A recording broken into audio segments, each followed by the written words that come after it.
This is the Relevant Podcast.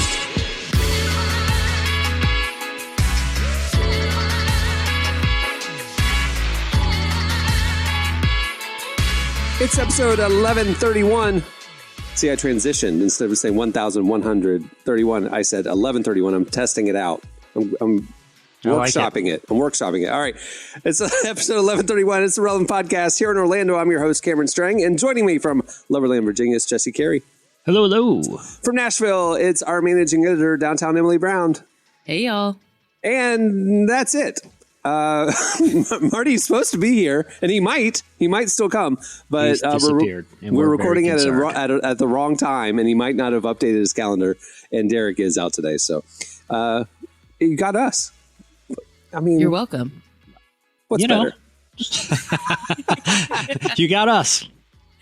Okay, it's good. I know we're coming in a little late here. I meant to mention it last episode, but I don't know if you guys watched the Golden Globes. A week and a half ago, the Golden Globes? A week and a half ago. Oh, absolutely. Emily, did you watch? 100%. I was watching basketball like a normal human. I was, it led in, I was watching football, but I wasn't planning on watching because I don't really care this year. Like, I'll watch on years where there's a few films that I'm interested in, you know, but I just, it was fine. It was a fine year, right? It's Barbenheimer all the way, right?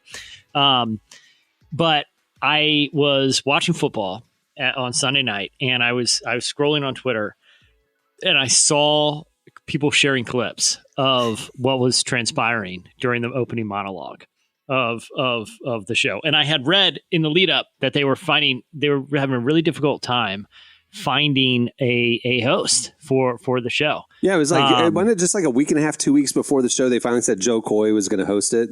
Joe Coy. He was a fine comedian. I mean, look, the guy sold out Madison Square Garden. Right? He's coming here to Orlando with the arena. He's selling it out next month. So it's like, no shade. Stand up's a tough business, and he's done well. But I don't think he was well known in the room that night. And people were frivolously tweeting about how much of a train wreck the monologue was. Now, before I give my thoughts, did you guys see the monologue?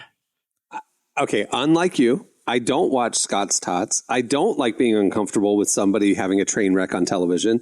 So no, I purposely, after I heard how bad it was, I stayed away from it. I've watched it literally this morning. I was on Threads and saw that Steve Martin posted kind of like, it's really hard to host, and he did his best. And like, Steve Martin is calling you out and trying to encourage you. It went bad. It went south like 4 jokes in, when he literally looked at the audience and told them to shut up, and that he only had 10 days to work on this monologue, and he worked with a team of writers, and they wrote the bad jokes, and the jokes they were actually laughing about were the ones that he wrote. Like, instantly he cracked and fell apart. Like, that you could be self-deprecating, know, and there was funnier jokes about this showing a bigger on-screen bomb than Oppenheimer. Like, there are little zingers you could throw in there, play to the room a little. But he was like, no, I have my material, and it's distasteful. And it's because the other thing too is like, where it's either a roast, right? Either, it's like Ricky Gervais, and you're just roasting the room. Right. And or you're kind of fawning all over. He was laughing at his own jokes before he would say them. And it was unclear what the tone was supposed to be.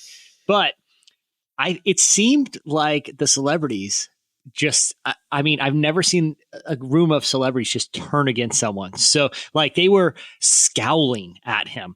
The worst one, and this is what I wanted to get I loved it. I was thinking, I wish every monologue was, because it's like it's either like old school Billy Crystal, where it's just little puns, you know what I mean, about movie titles, and it's, corny, or it's this like kind of weird, mean spirited Ricky Gervais thing where I loved just horrific bombing and just seeing someone sweat up there. But the one that got the most attention, and I was watching this live because I was tuned in when I heard there was live cringe on, I'm 1,000% in, man. Like, I don't care that there was playoff implications for the Super Wildcard weekend. I want to see a comedian in front of a room full of celebrities just getting torched with terrible jokes. Yeah. He said a joke about Taylor Swift. And out of all the jokes he said, it seemed like the most harmless, like, non-mean spirited. Like, he said a bunch of jokes that I felt like were in somewhat poor taste, but who cares? But he said one about Taylor Swift. And you would have thought that he had insulted her, her family, her music, the Kelsey family, the Kelsey Brothers podcast. She gave him, like, if looks could kill, Joe Coy's head would have popped off his body. Like, that's the look that Taylor Swift gave him. Okay. I have a question. I know nothing about this monologue. I have no idea about this joke that you're saying, but is the joke, here's where my mind immediately went. I did see online that Taylor Swift was there because of the little whispering with Selena. And I sent it over to Emily to keep me in the loop about all things Taylor. Why is she at the Golden Globes? She told me, okay. And I did hear that there was a joke about her that bombed. Is the joke along the lines of, we're going head to head against football games right now. The only difference in the two is that there will be fewer shots of Taylor Swift tonight? Essentially, that was the joke. It was like the only difference It's between so our show. predictable.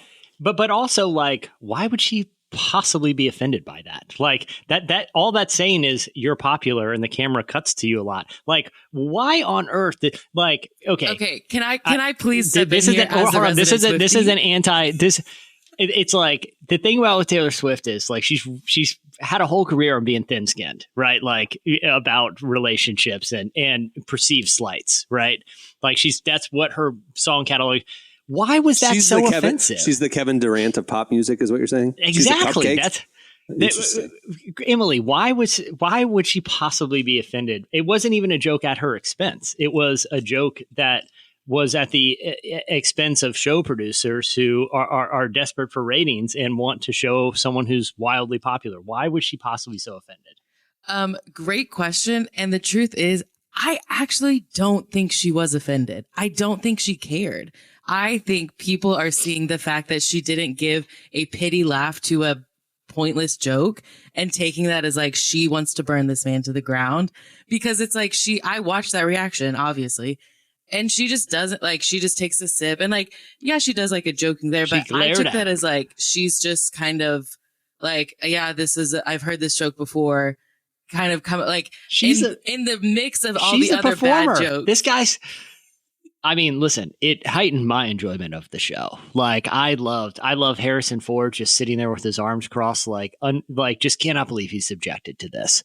Listen, I wish every award show would just bomb painfully. Like, that would be the greatest gift to award shows. And I enjoyed it. I just didn't understand why everyone made that it was, to Cameron's point, it was a predictable joke, but it wasn't like, it wasn't mean spirited like some of the jokes he had. But that's why I really don't think she was actually offended, because like, I think if she really was like upset or hurt by it, I think she would have had an actual reaction. Her just not reacting is kind of like, I think she's just kind of like, okay, well, this cold. is, yeah, it's cold. It is cold. She could I have. will say it was impressive, the fact that an entire room of people did not even try to give this man like a pity joke. But I think he just kept digging a hole deeper, that they were like, this isn't worth it. Like, we're not going to make you feel better, because I do think it's ridiculous that he used the excuse of like, I only got this gig 10 days ago. I can't do this. We do a podcast where we have very little planning. And I would argue you and I, like, we all come up with fairly funny material in the moment. He just 10 days worth, and that's the best jokes you could come up with. That's what I was like. You had 10 days and a team of writers? Yeah. 10 days for 5 minutes? Yeah. Dude, give me 10 minutes and let's see what we can throw together here. That worked against his favor. I only had 10 days and a team of writers to work. Jeff, you're up here for 5 minutes. Yeah, that actually makes it worse now, knowing that you had how many 10 days do you, and a team staff, like a staff of writers. Hypothetically, how many days do you need? I think again, having not seen it, just thinking about the dynamic as you guys are talking, the Golden Globes thing about like the Ricky Gervais roasting and stuff. It's like they know Ricky Gervais and they know his shtick and they're ready for it, kind of thing. The crowd, like the call is coming from inside the house. He's one of us, kind of thing. If they don't know Joe Coy and he's just this outsider and he's not got a comfortable charisma, and so he's like clearly, like awkward. The stage is pretty big. I could see why it just wouldn't work, like just chemistry wise. I also the crowd, think he kind of he's not one of them. So it's like, who are you? Who are you to say that about Taylor Swift's camera time? I think he also, in many ways, shot himself in the foot. But one of the ways was, I think pretty early on, he admitted that he hadn't even seen most of the movies that were nominated that night. So then he continues to now they're like, no, we don't care what you say. Yeah. Right. So it's like he's now making jokes about like, oh, this movie is about this or this about that. And it's like, okay, well, now we know that you don't even know what you're saying. You're just talking to fill airtime. That's like going into an interview. Just going into an interview with an author or whatever. Like, oh, just FYI, I've never heard your music. So tell me about why you picked that band name, that kind of thing or whatever. Yeah. It's like, well, now they've checked out. They have no respect for you. That's terrible. Yeah. I loved it. Of course you did. Best Golden Globes ever seen. I will say, I think you might be the only person on God's internet that enjoyed the he has a monologue. Sadistic sense Everyone of humor. else hated it. It was the best. Even like Joe Coy, he did an interview, I think, the next day, and he was just like, yeah, not my best moment. Hosting's kind of a tough gig. Don't think I'm ever going to do that again. Like, he recognized, like, that's not for me. The thing that confuses me about Jesse's humor and then appreciation of these things is in real life, he is the most empathetic person I've ever met. He cares about how people feel, like deeply. Like he gets stressed out. He'll take on other people's stress and pain and it affects him deeply. He truly cares about others, but he truly enjoys watching.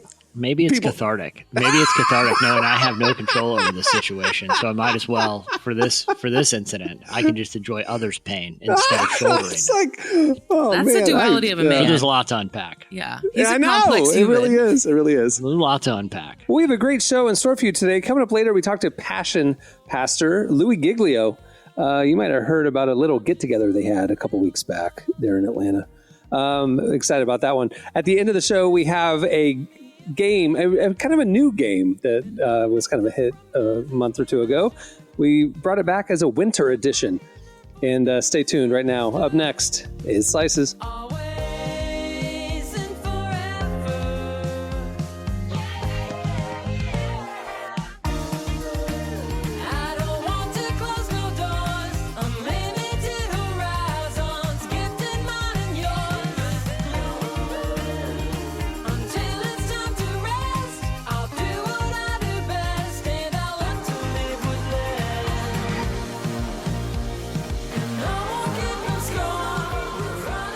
You're listening to Hot Freaks. The song is Lioness. Today's podcast is brought to you in part by Mercy Ships.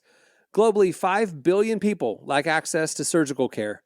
In sub-Saharan Africa, there's only one surgeon for every 200,000 people. Mercy Ships provides free, life-transforming surgeries for people who have little to no access to medical care. They help the blind see, straighten twisted limbs, remove deadly tumors, treat cleft conditions, and so much more. With state-of-the-art hospital ships, they provide safe surgery to children and adults living with treatable conditions, and it's completely free of charge. They do all this work with an all-volunteer crew of professionals who donate their time and talents. Surgeons, stewards, nurses, engineers, and more make the world a better place.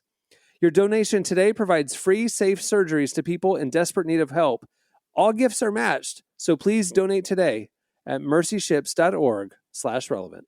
Okay, it's time for Slices. All right, what do you have, Jesse? All right. Well, I know it's a lot of college grads out there looking for their first gig, and I have some fantastic news for them. A major American company is looking for 12 full-time positions, and they're looking for a college grad, and it's the job of a lifetime. It's I feel like a fair starting salary. You also get time off, 18 days paid time off. That's pretty good. They start you at around $36K a year. That doesn't count another $150 for food on a weekly basis. So, not a bad, it's an extra, $7,200. Yeah. $7,200. That job is to be a hot dogger. And the hot dogger's job is to drive the Oscar Mayer Wienermobile around the country promoting Oscar Mayer weenies. Now, you're going to probably travel that year about 20,000 miles in a Wienermobile, going to 40 cities across the country. So it's a lot of indignity driving down the. I'm almost certain those things are not allowed on the interstate. So you're talking back roads across America. No. I've seen the Wienermobile on the interstate. I honked as I passed it. Well, as I'm sure most people do, and I'm sure the hot dogger just loves that as they're going 75 miles an hour down the Jersey Turnpike, people honking at the Wienermobile. Very safe.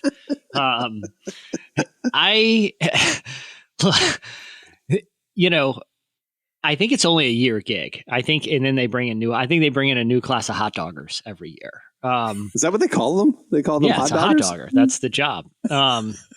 And it's very elite. Do you put that on your resume? Like, I was a hot dogger for a year? Well, yeah. I mean, obviously, in fact, it's a very coveted position, according to Ed Rowland, who's the senior brand communications manager for Oscar Mayer. In other words, they call him the top dog. Oh no. Joe Coy coming out here.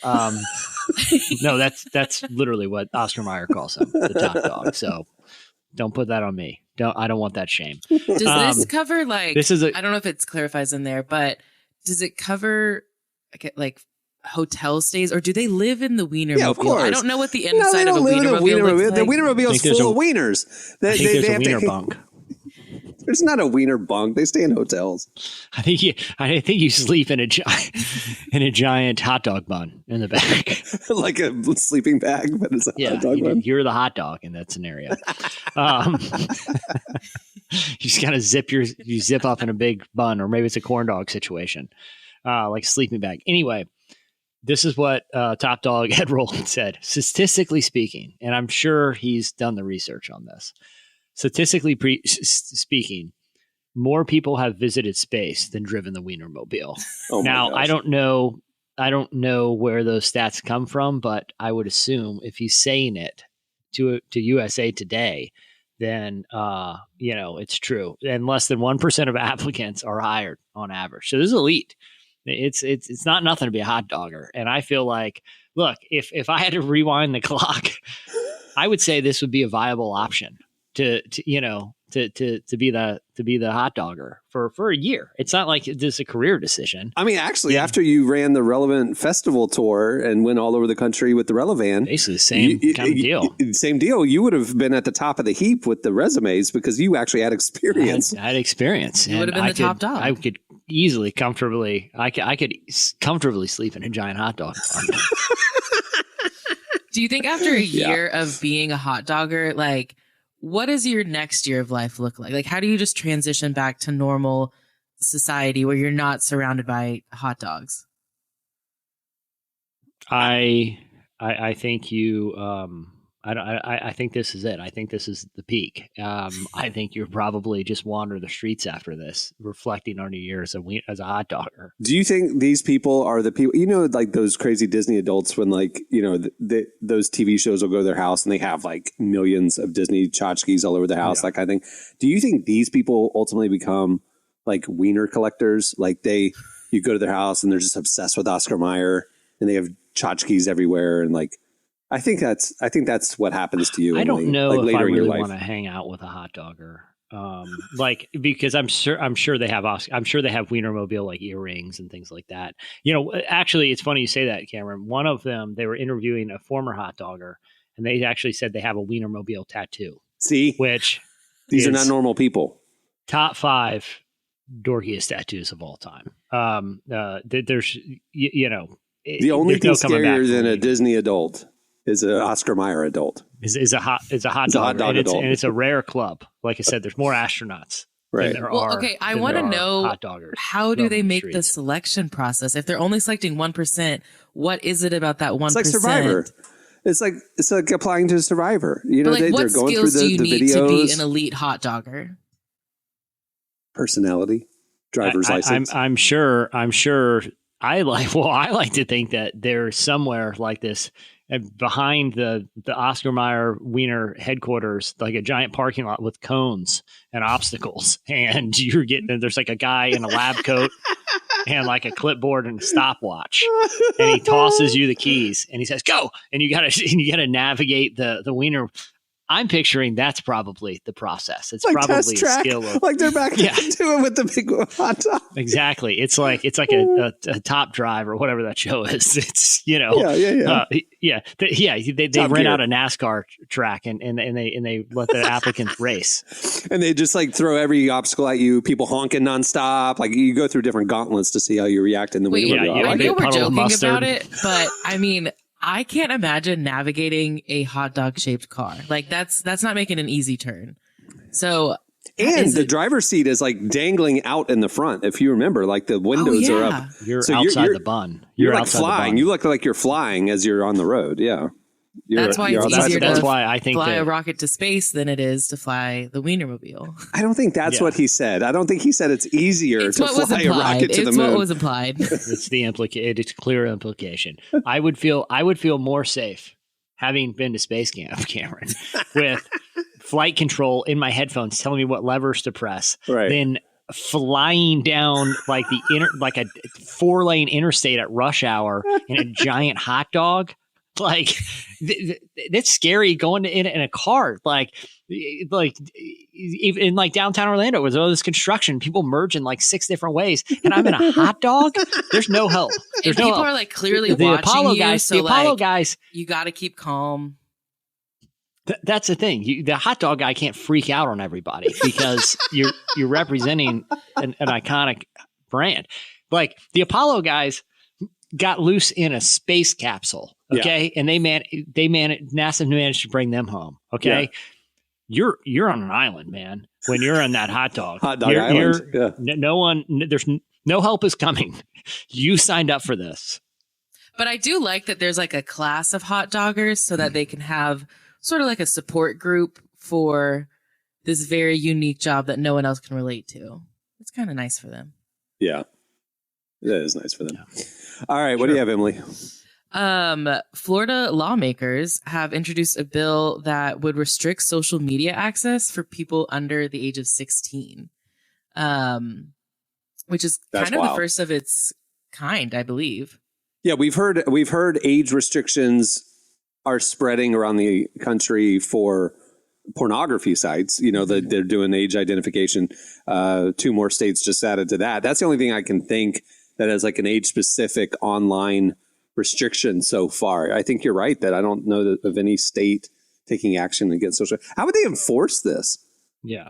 Well, it'd be similar, I think, to how the age verification process works for those adult content sites. Like it's on social media platforms to make sure, like, to actually be thorough. So to sign up, you have to have it age verification. Got it. Because right now, it's like, I think I want to say maybe Meta has talked about like, they have some stuff in place, but it's not necessarily enforced. It's kind of easy to get around. With this, you would have to prove you are who you say you are and you are the correct age. And so, it would restrict access to all social media platforms. But not only the age implications of this, keeping people under 16, but think about you have to prove your actual identity. Yeah. Because now all of a sudden these troll accounts and all this anonymous posting stuff, but then would radically change. Yeah, but then all these IDs live somewhere on, now you're entrusting social media companies to, keep. No. What the states are doing with the porn sites is there's a secure digital, those states have a digital driver's license system. And so what they're doing is requiring that it goes through the verification checker. Like you have to put in your digital ID, basically, that the state already has. You know what I mean? You're already in the state system.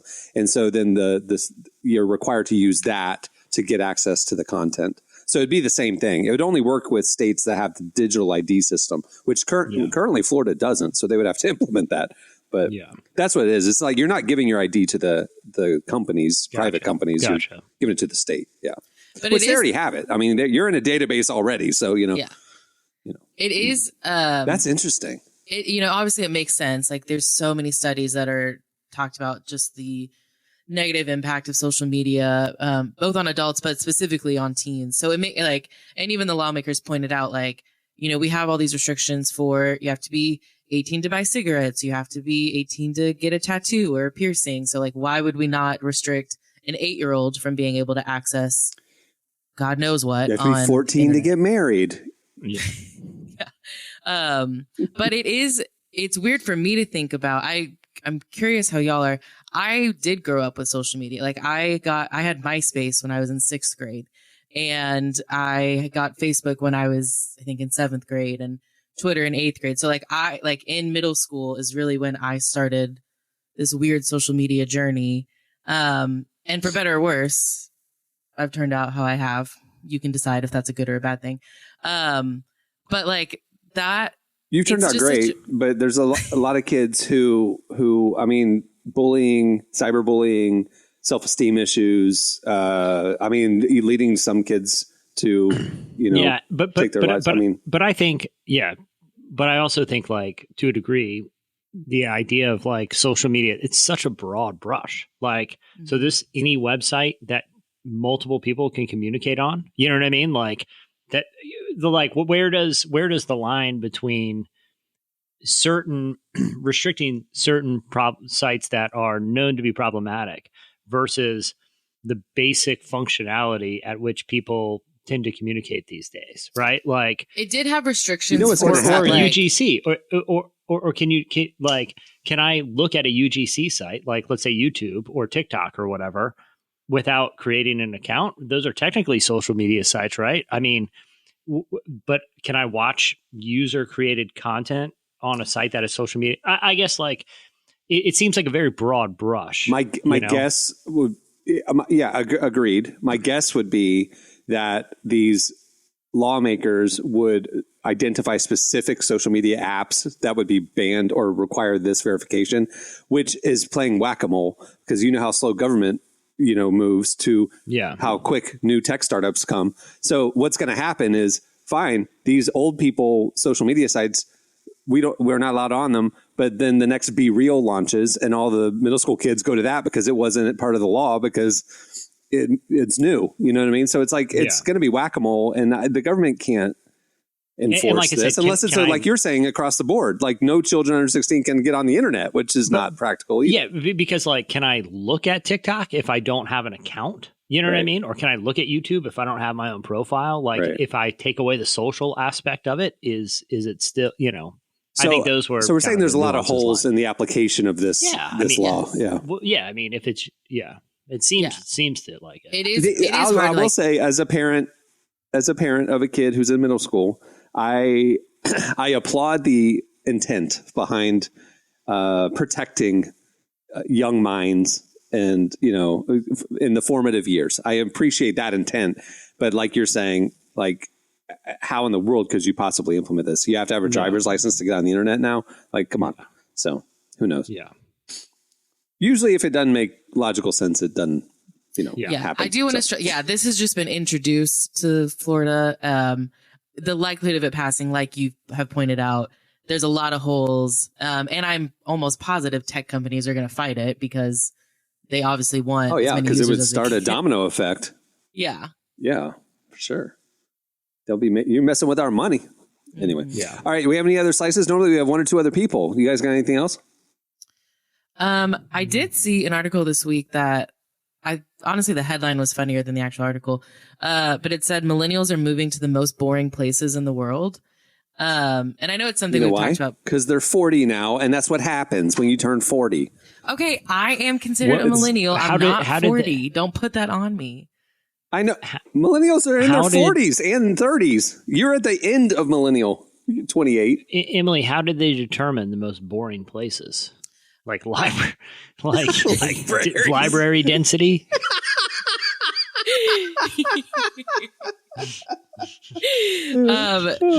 This town's got 6 planetariums. Not much going on. Fewest nightclubs per capita. Yeah. Really, it just was talking about how they're all moving to suburban areas, which, yes, there is the point of a lot of them are getting older. They're having families and settling down. But they're buying houses out in the suburbs. Shocker. But it is interesting to think about because a lot of them that moved to big cities 10 or so years ago, they're moving out of it.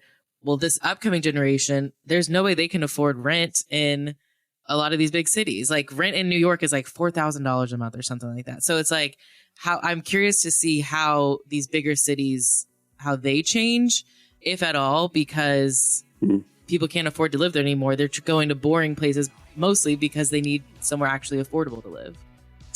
All right.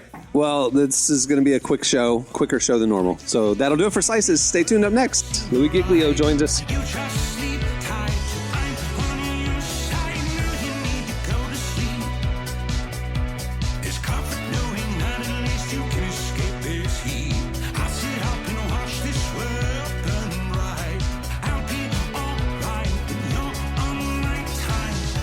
You're listening to Future Islands. The song is Say Goodbye. Well, today's show is brought to you in part by the new book, God, the Science, the Evidence.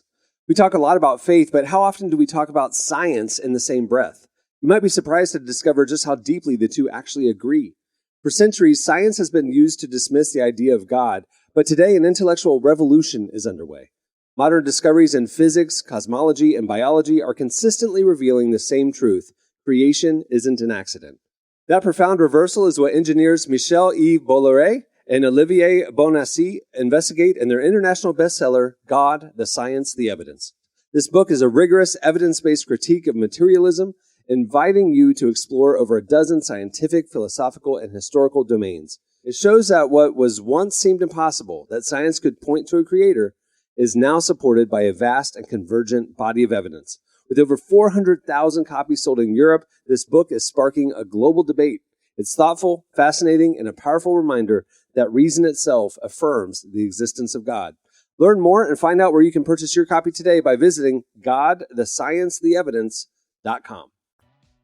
Well, our guest today is Louie Giglio. He's the pastor of Passion City Church and the head of Passion, the organization, who just wrapped up another Passion conference in Atlanta, which sold out the Mercedes-Benz Dome yet again. In case you missed it, we wanted to talk to Louie about the message of his most recent book, How Viewing God as a Father Can Change Everything. Here's our conversation with Louie Giglio.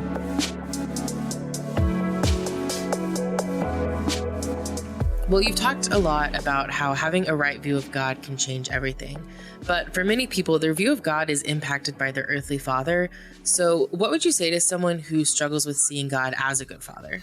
Well, I would say that I get it, and, really would want to come around that person with a tender heart, because there's nothing in my mind, there's not many things that are harder in life than navigating as a son or a daughter that didn't have the blessing of a father. Even some dads and kids, they have this relationship where the dad's like, hey, I love you. I don't have to say it. I don't need to say it. But the kids say, no, you do need to say it. I need to hear the words. I need you to show up. I need to know that you wanted to be there, not that you had to be there. I want you to stay and not leave. I want you to not say, hey, this isn't about you. This is about mom and dad. That's why dad's going to have to go live with somebody else in another family in another place in the world. I need you to say, hey, this is hard, but you're worth it, and we're staying together. I'm staying here. I'm sticking in here. Every kid needs that, wants that, and longs for that. And when you don't have that, it's like living life without that covering, that security, that protection that every one of us needs. And so I think if someone's in that boat today, I just, want to reach out to them with a tender heart, But I want to say to them, and that's the message of this book, Emily, is that God's not a bigger version of your dad. No dad's perfect. No dad is a dad without flaws.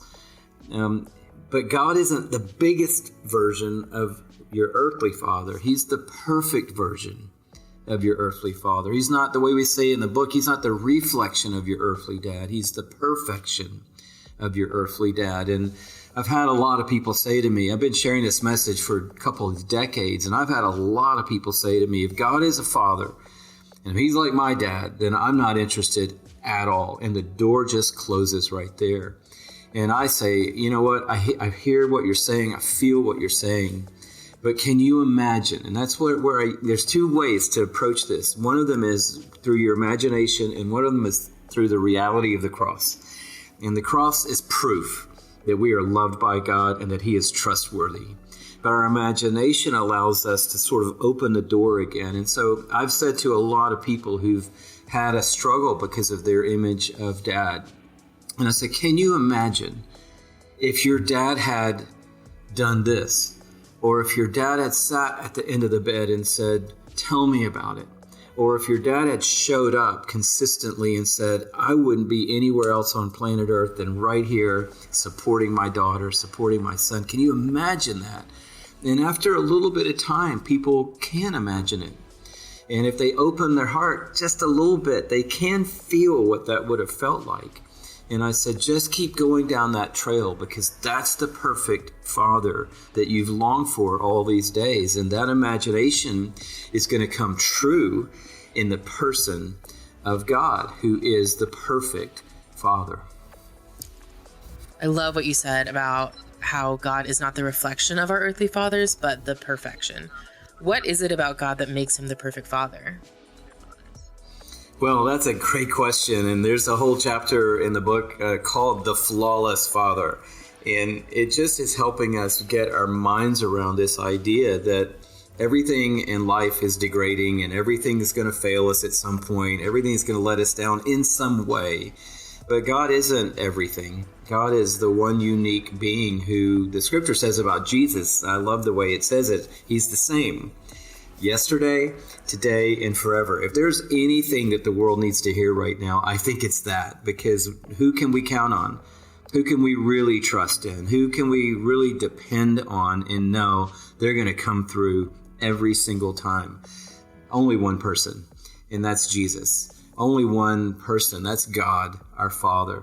And his character is flawless, and that's hard for us to wrap our heads around because there are not any flawless things on planet Earth. We talk about a flawless diamond, but it's really not flawless. It's got a little bit of flaw in there.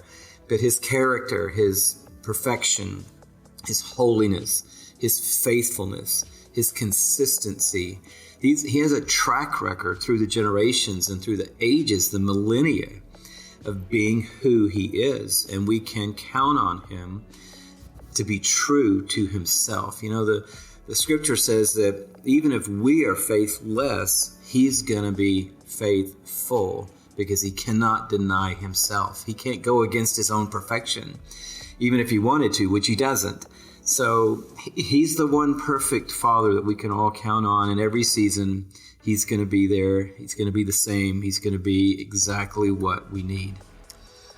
You know, when I think about it, there's a lot of ways we can describe God, but Father isn't always the first descriptor people think of. Why do you think that is? Well, I think it goes back to what we were talking about before. We're going to view him probably however we viewed our dad. And that's going to tip us, you know. And if our dad was like checked out, we're going to think God's checked out. If our God bailed on the family or bailed on us, we're going to think that's God. You know, he can't be trusted, not dependable. If our father was always setting the bar so high that nobody could jump over it, and it was all about all the things you did right and highly noted all the things you did wrong, and you never knew quite where you stood, then we're going to think God's like that. And that's the lens we're going to see God through. And so I think that has a lot to do with our view of God. And then, you know, you kind of throw church in the mix, and if you've got a little church background in your story somewhere, there probably was a projection at whatever that church was about what God was like. And maybe he's into the nickels and the dimes, and that's what it's really all about. Or maybe it's, you know, this is God's house. And you're like, oh, okay, is God like 83 and a little bit hard of hearing and doesn't like it when the kids make too much noise, you know? And all these things factor in. And then circumstances come into the mix. And, you know, if someone you love died of cancer and you prayed and prayed and prayed that they wouldn't, then you kind of wonder if there even is a God. And if there is, does he care? And so all these things kind of factor into the mix and the milieu, and they frame what our view of God is. And that's why God's always knocking on the door, thank goodness. And he's always the one that's wanting to insert himself into that crazy equation and say, no, I want to show you who I am. And this is God's desire. This is crazy. That God isn't like a needle in a haystack, and he's not going, hey, good luck trying to figure it out. The scripture says he's closer than we think he is.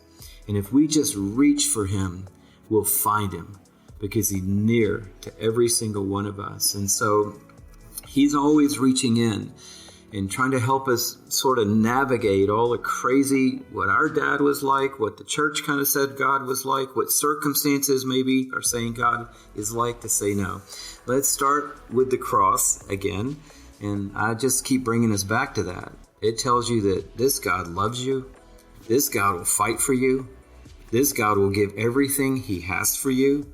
This God hurt for you. This God understands pain like you do.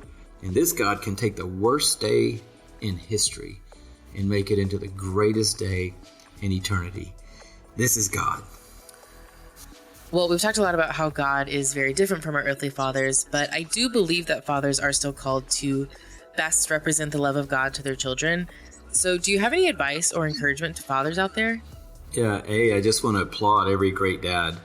And I think sometimes we get into these conversations and even talking around seeing God as a perfect father, kind of highlighting the fatherlessness crisis in America. And it's real. But I think sometimes we forget to applaud the dads that are showing up for their families and showing up for their kids. And I know, like, my dad's been gone for a while now, but I just want to applaud my dad today. Because my dad did not have a great relationship with his dad. And he did way better for me than his dad did for him.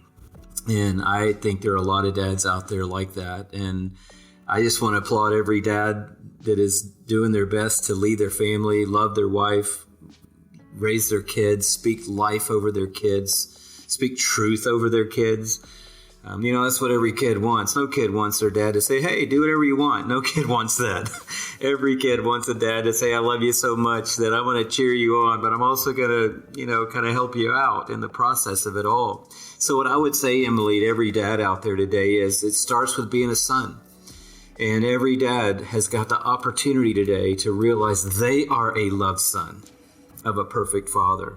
And I think that's the first and most important step in being a good dad, is being a good son.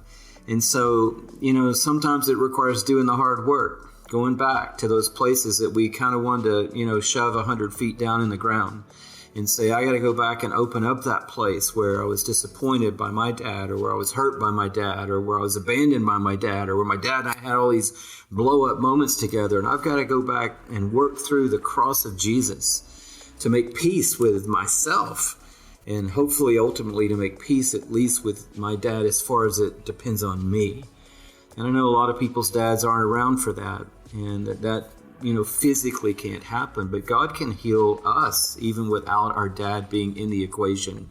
God can bring healing to us. And so today, celebrate that you're a loved son. Receive the love of God as a son. Know that he's speaking over you. He's for you and not against you. He's on your side. He is on your team. He wants to help you. He wants to strengthen you. He wants to provide for you. He wants to give you everything you need today. And I think if dads just rest in that sonship that God is offering them today, that's going to open up a lot of doors for them to be able to pass on that blessing, to pass on that blessing of God into their kids' lives as well. And then they're going to see the trickle down of that from generation to generation. Dad, we applaud you today. Those of you who are grinding out there to lead well, to love well, we applaud you. And I just encourage you today, be a son. Be a son today. Breathe it in today. It's real and it's for you.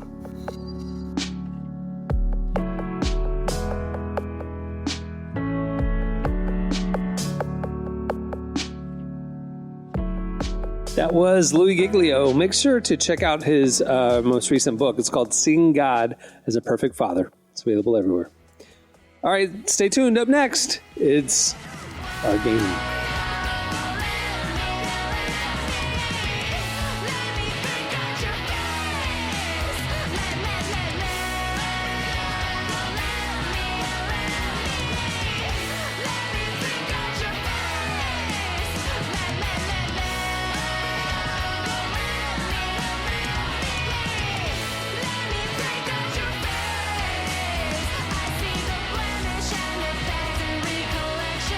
You're listening to Yungatita.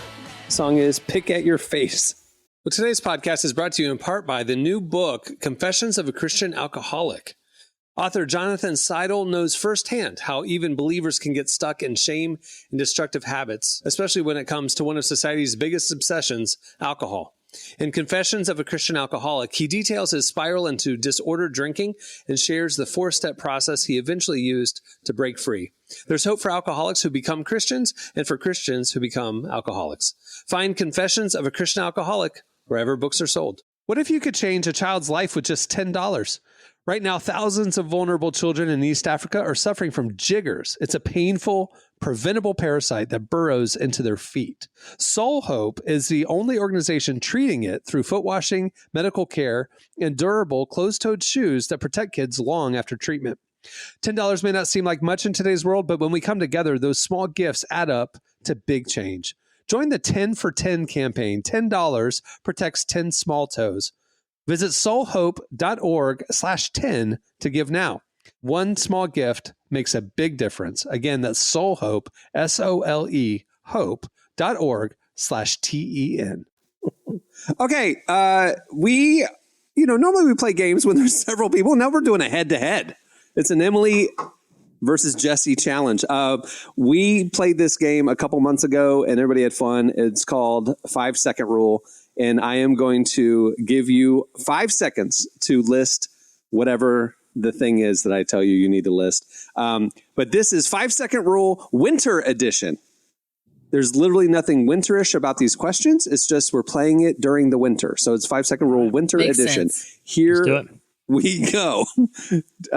You are up first, Emily. Tell me within 5 seconds, tell me 3 famous art museums. Go. The Louvre, the First Art Museum, the Met. There you go. Good Lord. Did you move to one of the most boring towns in America recently? A lot of museums. Okay. Jesse, in 5 seconds, tell me 3 things that are white. You, Emily, me. Yeah, I was going to say, you're looking at them. MacBook chargers. Time's up. Snow, maybe? I don't know. Sure. All right. I was navigating a minefield with my response because just jokes were going through my head. And I was like, is this Emily, in It's just 5 bested. seconds. In 5 seconds. Wait, Emily, can you keep score? I have cards in my hand. I can't keep score. Yeah. I'm doing a rough timing in my head, but so it's 0 to 1, right? Yeah. You got 1, Jesse has 0. Here we go. All right, Emily, in 5 seconds, tell me 3 rappers. Derek Minor, Lecrae, KB. Why'd you go Christian? That's harder than just saying Drake. I think because I started Kendrick, with Derek Kanye, Minor, Drake. and I was like, I just got to keep going. Jesse, in 5 seconds, tell me 3 types of snakes. Cobra, rattle, and garter. There you go. Right? Is it garter? Yeah, you got a point. Emily, in 5 seconds, tell me 3 female comedians. Oh, I feel like a terrible woman right now. Amy Taylor Schumer, Tomlinson, Wanda Amy Sykes. Poehler, Time's Tina up. Fey. No, 2 times up. I got there eventually. That's terrible. All right, Jesse, in 5 seconds, tell me 3 types of bread. Rye, wheat, sourdough, Oscar Mayer wiener, hot dog buns. You got it. All right, Emily, genre. in 5 seconds, tell me 3 one-syllable words that rhyme with tree. Be, me, free. Boom, got it. Jesse, in 5 seconds, tell me 3 70s rock stars. Neil Peart. Time's up. Who? I don't know either. I don't even know who that is. He's a drummer for Rush. Oh, You went with the the drummers. drummer They're the for big Rush. stars. Not Mick Jagger, not Neil Young, not... Okay. I'm sorry. Wait, we He's actually more need to dig famous than into anyone this. in Why Rush. was that the first person you thought of? I was That listening is to a- Rush lately. Have you guys listened to Rush? It's No, I'm not a Dude. 40-year-old dad. go down. Hey, listen, go down a Neil Peart rabbit hole sometime, and I'm actually gonna send you guys a video. I was watching Neil Peart videos the other night, so my just gosh. deal with it. You are Is the... he like really good? Is Neil Peart really good? He's the Dave Grohl of his generation. I mean, Neil Peart is the. this is the first time in Okay, 28 years real I'm quick, hearing this time name. out. Hey, same. So Click the link. Click the link I just sent you real quick. Just pause the show, okay? And just fast forward to any portion of this video. oh my gosh. He's literally the greatest to ever do it. I'm sorry. I'm sorry. I'm not sorry. You could spend a whole afternoon watching Neil Peart videos. Trust me. It sounds like 6 people playing drums, and it's one dude. Amazing. I didn't realize we were talking to All the right. biggest Neil Peart fan. Don't besmirch Neil Peart. I'm not. There's tons of Neil Peart fans. There's like a cult of Neil Peart. Okay. All right, I'm not gonna do Emily. this with you guys. Emily, 5 seconds. 3 songs a DJ plays at a wedding reception. Cha-Cha Slide. Time's up. Yeah, I can't remember. Anything by Neil Peart. Yeah. Yeah, I was the trying to think of Rush my favorite catalog. Rush song. The Neil Peart solo. Tom Sawyer. All right, Jesse, in 5 seconds, tell me 3 movies directed by Steven Spielberg. Jurassic Park, E.T., and Catch Me If You Can. There you go. I'd say Jaws. Emily, in 5 seconds, 3 still in publication, still being made magazines. Relevant Magazine, Nylon Nope. Magazine, and Cosmopolitan. Cosmo is still in print, but not Nylon or Relevant. Okay, wait, did you say in print? Magazines. Like you buy them at the store, Listen, you check out, Relevant you pay money Magazine for still them. puts out a magazine last I checked. Digital issue, that is true. That is true. But that doesn't count. You did not. You were not successful. Semantics. All right, Jesse. 3 jelly bean flavors. Black licorice, cherry, and randomly popcorn sometimes, which There you always go. spoils the whole handful. you Yep. know? Okay, last round. Here we go. Emily, 3 things people buy memberships to.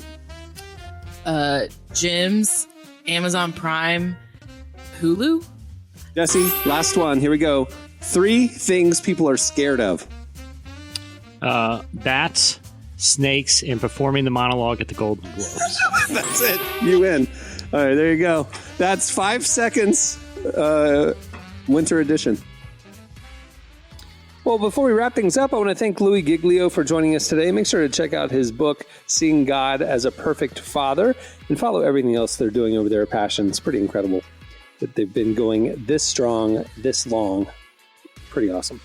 Also, make sure to check out relevantmagazine.com, where we are covering the intersection of faith, culture, and everything in between. You can sign up for our newsletter to get our top 5 trending stories sent to your inbox every weekday morning. You can also follow us on all the socials for the latest. We have some stuff dropping this week you don't want to miss out on. All right, on that note, we'll wrap it up. I'm Cameron Strang. I'm Jesse Carey. I'm Emily Brown. We will see you on Friday. Have a great week, everyone.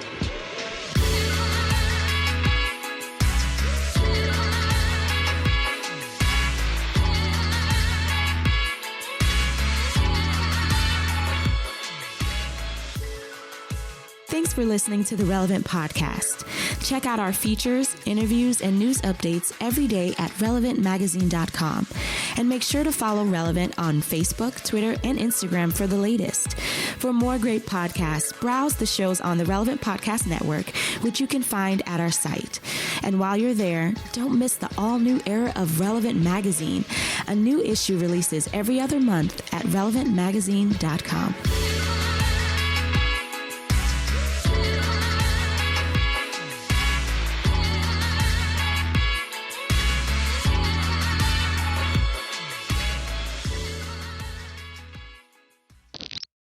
Don't besmirch Neil Peart. Relevant Podcast Network.